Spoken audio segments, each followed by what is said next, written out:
Go ahead. The title of my speech is called "The Shifts Through Night." When Elazar was 12, he lived in the large ghetto of a Jewish community called Sayeb. Later in the book, the Hungarian police started taking the Jewish into the train, which took him to the small ghetto and then the camps. The experiences that Elazar and his dad in the remaining time of his mother and his sisters was shocking for a kid that lived from big ghetto to a person that's now working at a camp, many camps.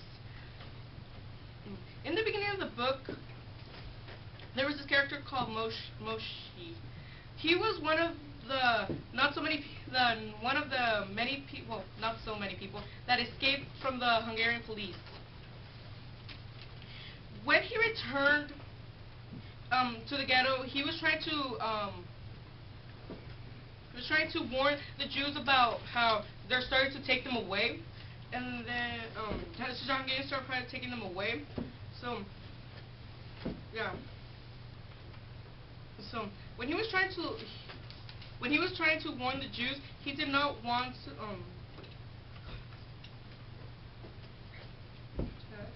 And when he was trying to warn the Jews, Elazar did not want to believe him.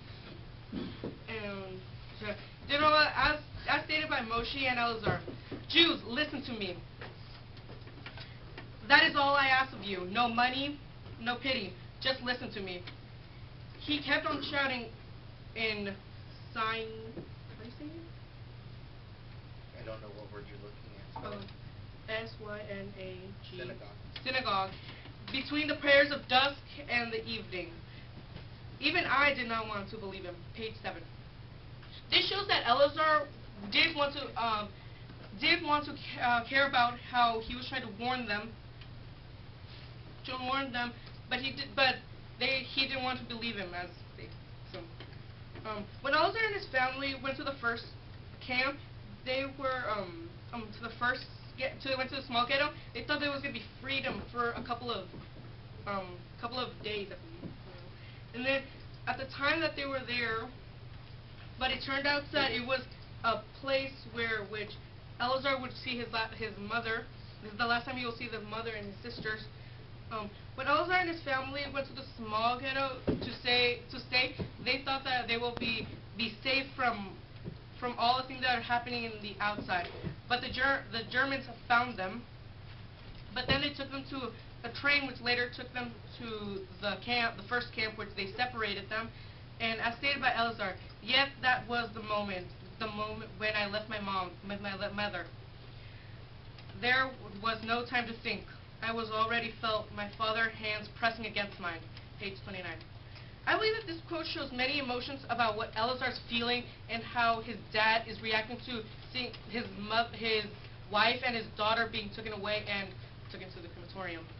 So, when he was in, there was this character named Julie Dick. I can't pronounce it.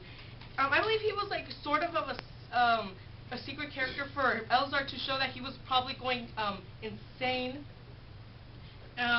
because he was telling him that he was playing his violin, but they took everything away from them. And then Elazar was at the camp, but he heard something that sounded familiar.